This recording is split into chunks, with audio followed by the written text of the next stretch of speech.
is Tanya Barentine. I am here to give you a speech on Irish culture.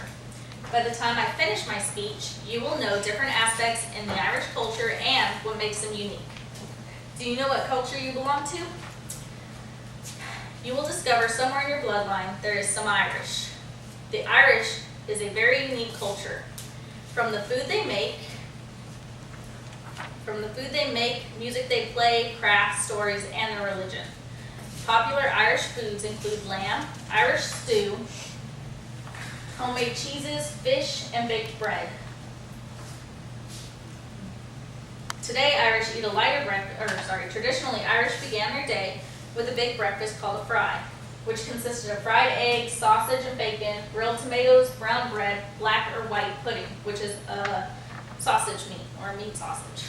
Today, Irish eat a lighter breakfast and enjoy a large supper. Pubs in Ireland are not only meant for alcohol in Ireland, but they also serve a variety of light snacks, soup, toasted sandwiches, usually hot ham, cheese, and toast. The Irish love their rich dark beer and their Irish coffee. Their coffee consists of coffee, creamer, and whiskey. Irish have a love-hate relationship for alcohol. They use alcohol to intensify their celebration, from celebrating events as in birth, marriage, death, and anything in between. Traditional music of Ireland is known to capture the true spirit of the country. It is played on a wide variety of instruments. From the harp, which is a symbol of Irish culture, the button accordion, the uilleann, which is bagpipes, a fiddle, and bodhrán, which is a handheld drum. In more modern music, you would recognize Sinead O'Connor. She is known as an Irish singer who mixes the old Irish tunes with more modern music of today. Irish crafts range from a variety of crafts, from sewing tweed fabric into clothing, transforming crystals in jewelry, woolen sweaters, and woven wool clothing. Products made from Irish linen such as lingerie and tablecloths and handmade lace are amongst the most traditional of the Irish crafts. Waterford Company, known as the Crystal Palace, creates beautiful artwork, which is Irish crystal. Employees work in teams of 3 or 4 as blowers around a burning furnace. In heat reaching above 760 degrees Celsius, a mix of silica sand, potassium carbonate, and lead oxide is transformed into crystal. The company's products range from fine tableware to highly prized trophies, such as the Super Bowl trophy.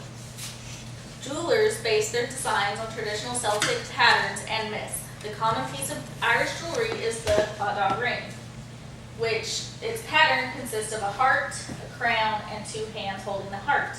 The heart represents love, the crown represents loyalty, and the hands friendship.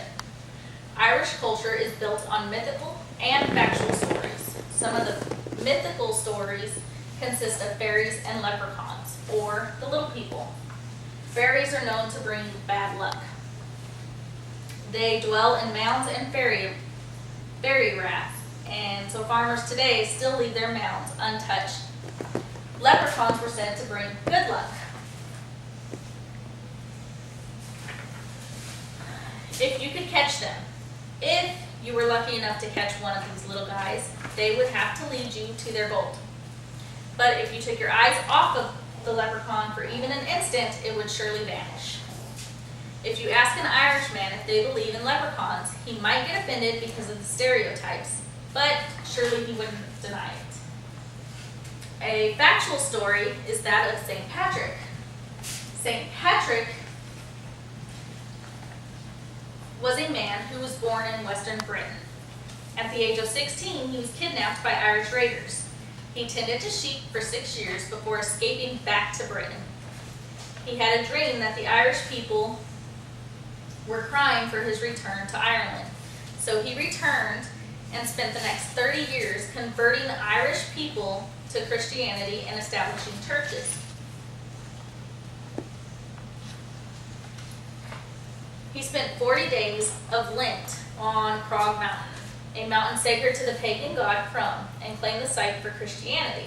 Legend is told that he rang his iron bell, and all the toads and snakes, except for the natterjack toad, leapt to their death.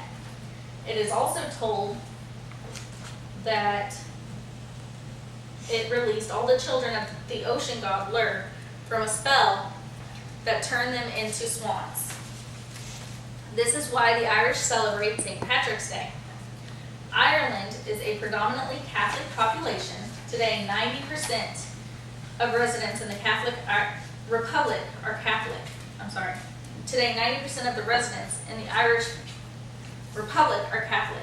In Northern Ireland, the majority of residents are Protestant. In the Irish Republic, the Catholic Church runs most of the schools as well as the hospitals. The church has also played an important part in politics. Divorce is discouraged by the church and until the mid-1980s was illegal in Ireland. Also, Catholicism disallows contraception. Practicing Catholics are therefore more likely to have the bigger families. In conclusion to my speech, I encourage you to research your culture. Irish culture is not all about leprechauns, shamrocks, and fairies. Not all of the Irish are about drinking all the time. They enjoy life and being with their families. They still tell the stories of the myths that brought about the Irish culture, so steer away from the stereotypes and don't just assume that all Irish believe in leprechauns. Thank you.